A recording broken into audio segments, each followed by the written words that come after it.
Hello, people! Welcome to another edition of Friday Night Knives On here on A Dose of Drew. And tonight we are looking at the CJRB Lagos. Really, really cool little knife. This one's in the button lock flavor. Flipper with the very, very stylish opening hole, actually. Really cool little knife here. It's actually not that small of a knife. In fact, let's get right into it here. Pretty cool 3-inch cutting edge, about just under 3.5 inches for total blade length to the front of the scale, and approximately 8 inches overall tip to tail. All right, get that part out of it here. Not bad at all, fairly thin blade stock, not overly so. In fact, do the quick eyeball measurement of it. It is it is just under 3 millimeters. So yeah, we're probably talking about 0.1011 or 0.11, I should say, inches. Pretty decent, just under that 1/8 of an inch. Very, very nice. Take a look at the overall weight of this sucker here. Just under 4.5 ounces. Not the lightest thing out there, but it's definitely good. In fact, there is milled holes in there to lighten up the liner. It's just a relatively large knife with full-sized liners, which brings it to the next thing. And a couple of relational measurements here. This is the Paramilitary 2. Very close to the Paramilitary 2 size, as you can see. In fact, hand space is very similar, if not even a little bit more on the Lagos, simply because it lacks the beak that the Paramilitary 2 has. And the Para 3. All right. There you go. The Spider Go sandwich. Much closer to the Paramilitary 2 size. It is what I would consider to be a full-size knife. There is just a blur to see to compare with it. The choil gives it quite a bit of hand space, and not just any leak, but a random leak. As you can see, significantly larger, though the cutting edge is very similar to the leak there. All right. There it is compared to a bug out. As you can see, significantly larger, as well as the Civivi Elementum. Again, significantly larger, though there is a little bit of resemblance, I should say, in the hand space and the layout, the way it's very general with the Elementum, but that is about the only similarity there. And of course, there we go. My Wiener is at least the same size, if not larger. All right. All right, let's get into it. The design on this. This is a worn cliff or sheep's foot. I like to call this the worn foot, though it tends to, with a little bit of extra belly. Less than the sheep's foot, where it doesn't turn off as much. But it really is a very useful type of grind. Very, very high flat grind. Let's see if I can get it right. If I can get it to where you can see there's where the flat is. Flat's right there. All right, so the grind goes up to there. Pretty good, very high. Makes for a pretty good cutting experience. It's very thin behind the edge. If you can take a look at that there, it's very thin. I don't know if that was quite as very, very smooth on the cutting. Very well apex from the factory. AR RPM 9 steel bearings in there, and the plunge lock or button lock mechanism. Flipper opening hole. To the minute. Very, very. The trail off makes, for larger hands, would make it that your pinky's kind of rolling on there, but there's still room on the handle for it.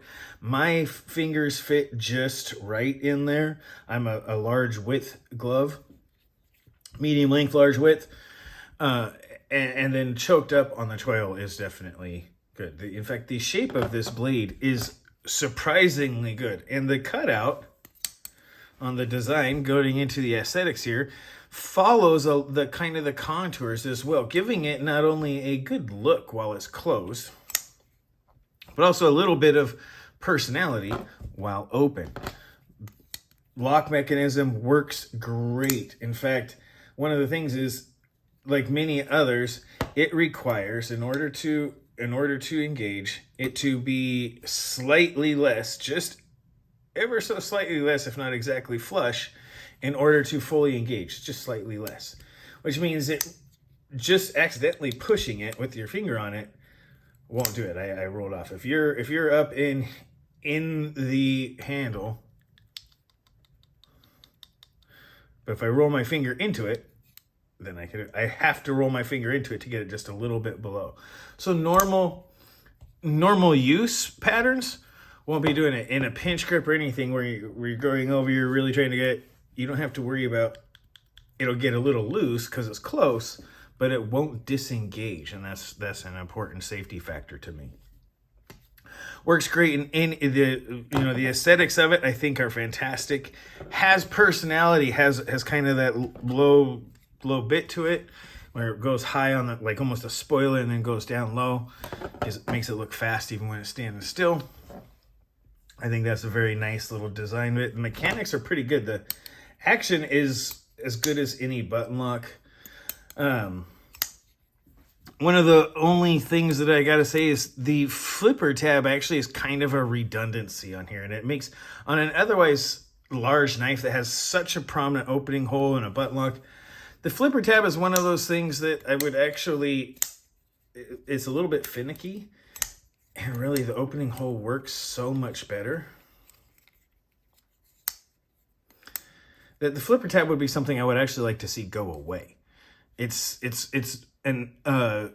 gives you an extra opening capacity, but it almost is redundant, and it could make for a cleaner, smoother lines, a little bit better choil possibly option, as well as a cleaner backline here where the stop pin is, where it would just kind of roll into the curve there. I'm gonna have nothing here. Could be a cleaner line. That's probably the biggest part of the mechanics for me. The flipper tab is probably the worst opening method, whereas the button and the opening hole are really the more preferred, where the flipper tab is kind of a more difficult, because if you pull it out, the flipper tab's there, but now you gotta get your fingers out of the way. Whereas if I'm pulling it out, my finger's right there, getting them out of the way and opening it in one motion is really what the reverse flick is all about. That's kind of the noteworthy points. This is an EDC blade. It's a relatively large size. It has, does not prioritize lanyard over pocket clip. Relatively, I don't want to say basic, but it's a fairly basic and generic in the best sense of the word, where things like the saber grip is very well represented and extraordinarily comfortable to really bear down on things. The choke up overhand grip or even the choke up saber type grip gives you lots of control, plenty of room for things like picking a sliver, opening, doing scores on the back, or while doing it on there, you have plenty of room to keep your fingers. Where's my surface? Plenty of room to keep your fingers out of the way were you to do such a thing.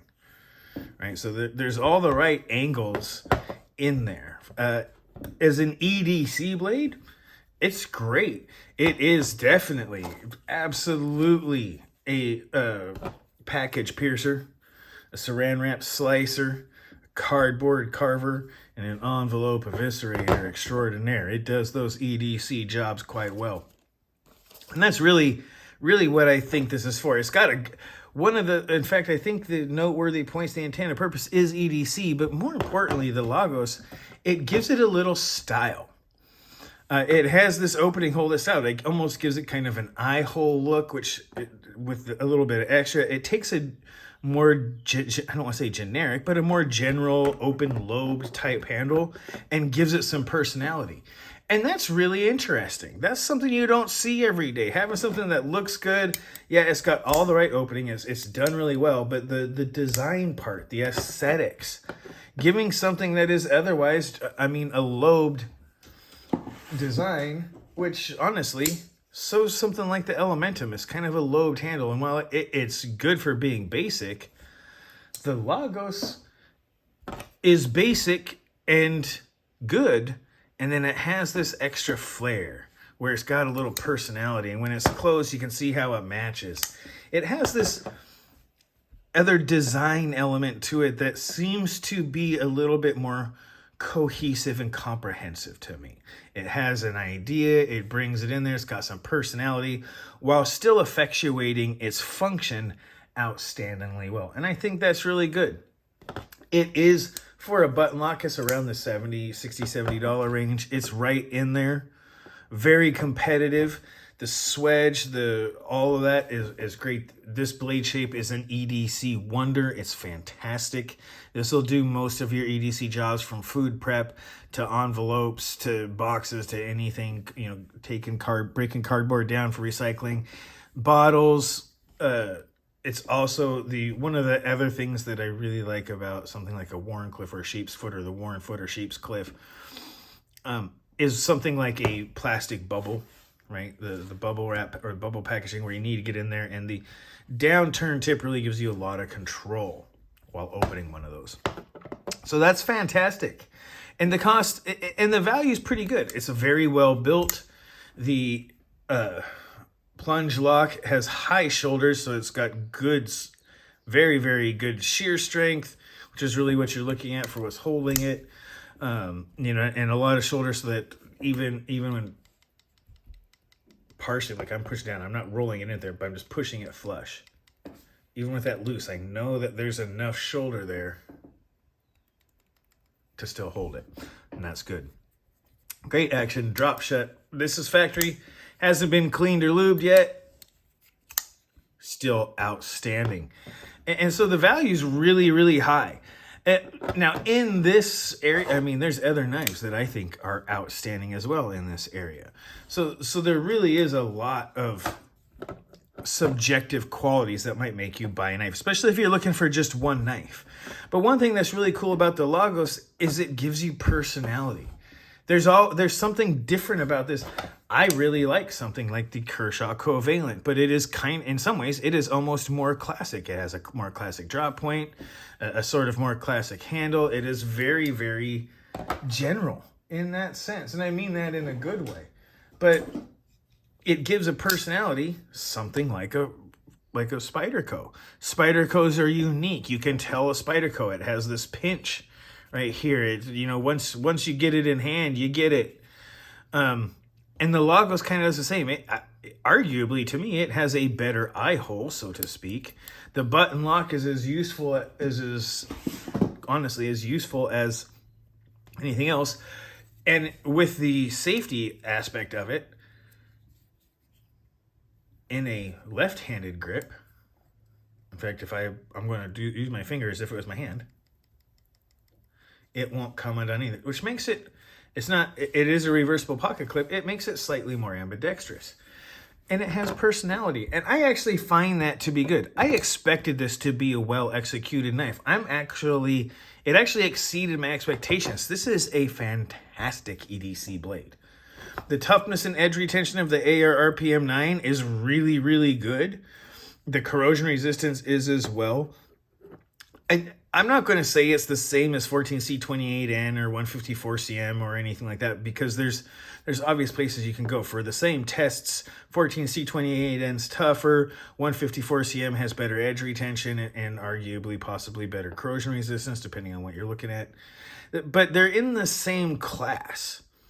The AR RPM 9 is basically 9CR18 in a powder metallurgy to make it tougher.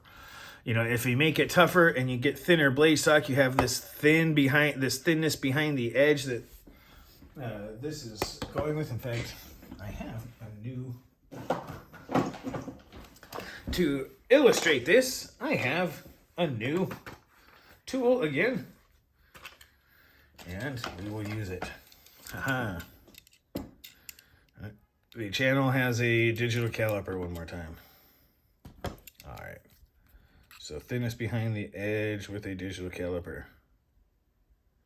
15 thousandths behind the edge. That's really, really slim. And as long as I have it and I was eyeballing, let's see how close I was on the blade stock. I said 0.11, so 110 thousandths. I'm 104 thousandths. Not bad eyeballing. Off by 6 thousandths of an inch. Or approximately half a hundredth. Or an eighth of a millimeter. Crazy, huh? Anyway, so yeah, there we go. 15 thousandths behind the edge. Almost full flat grind. Really high flat grind that's got this swedge as well as a flat. Very, very high choil. It gives you lots of sharpening room as well as finger room. So this is going to last you a while. And the opening hole, it works for all sorts of stuff. It gives you lots of room to do the slow roll while maintaining an aesthetic theme, I guess, while closed, and giving it personality while open. That's really cool. One of the few other knives I know that does this is the Western Active Honey Badger. Especially the worm cleaver, where it tilts the D hole, tilts the D hole down. Giggity. It gives it some personality, and I think the Lagos does that as well. And that's really where I want to bring this, because there's not a lot of requests for me on this one. Quite honestly, if there is, it's get rid of the flipper tab for the button lock version, and give me a contoured handle version in something like a flipper, please, or a liner lock flipper.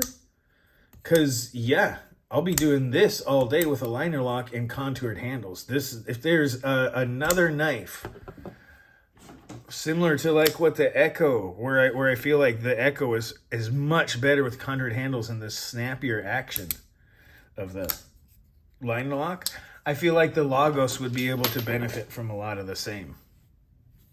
And that's really where I kind of want to leave this particular review. Is that's really the only request. The expectations would be a decent EDC blade, and it's an outstanding EDC knife with personality, a unique design on a relatively generic sort of, knife plan. A Wharncliffe, a sort of modified Wharncliffe blade with a lobed handle is a pretty generic design, and they managed to make it unique, different, and have some personality and character, which I think is an important thing to mention when you're talking knives, especially on something that's been around for so long. For the artisans to be able to do something new with something that's literally centuries old is a pretty neat trick, and really, really speaks to the creativity and just passion that a lot of the knife community and the people at CJRB and everything have. And that's something that I think is really, really cool. Decent enough pocket clip. Seen better, seen worse is what it is. That's really it. It's 4 stars on this one. I'm tempted to go 4.5, but there's some things that maybe a lobed liner lock version would get the 4.5. But 4 stars, highly recommendable. It's not the cheapest knife, but it definitely gives personality while being an outstanding EDC. It succeeds in separating itself from the pack while still doing all of the stuff you need to do in a very classic type form factor. And that makes it a really outstanding EDC knife. And so for that, the CJRB Lagos, 4 stars. Design is good. It is unique and really, really puts itself forward. The aesthetics, our personality, I think it's good. It has all the right looks for a good EDC knife. The mechanics are right up there. CJRB does a fantastic job. They get the button lock right, as well as all of the other factors. Its intended purpose is an EDC knife. It is outstanding, and its cost to value ratio is high. And if you expect it to be a good EDC knife, it will be at least that, if not a great one. And there's really not a lot of requests for this knife. Maybe a little bit of difference to the button, give it a little style or something. Get rid of the flipper tab so that we don't have to have it in the way for something that's already as fidgety as a button lock. And really, that's it. Give me a contoured handle. Give me another model that's got a contoured handle and a liner lock so I can make better use of that flipper. It's a really good EDC knife, and this blade shape and flat high grind is absolutely outstanding. And with this opening hole being what it is, so stylish in the closed, and with so much character and personality in the open, I highly recommend it. 4 stars. And that's where it's going to go. A fairly kind of a short review this time, everyone. Trying to keep these shorter and more information dense. So I hope this likes it. Go ahead and leave any comments you have down below. So take this video, watch it twice, comment as much as you like. Be mindful of side effects. Remember to like and subscribe. This has been your Dose of Drew. I am said Drew, and you guys have a great rest of your night.